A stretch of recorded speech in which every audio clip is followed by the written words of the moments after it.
யோசபிகை எனும் நான்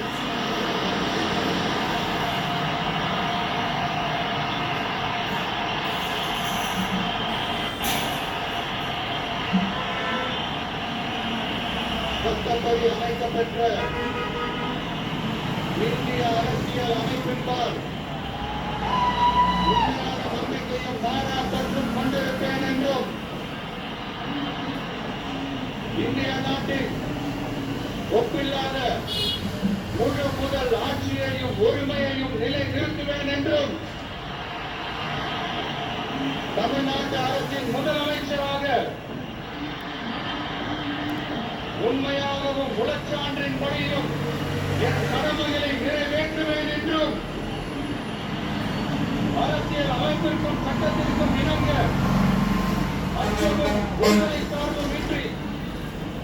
விருப்பு வெறுப்பை விலக்கி பலதரப்பட்ட மக்கள் அனைவருக்கும் நேர்மையானதை செய்வேன் என்றும் ஆண்டவன் மீது ஆணையிட்டு உறுதிமொழிகிறேன்.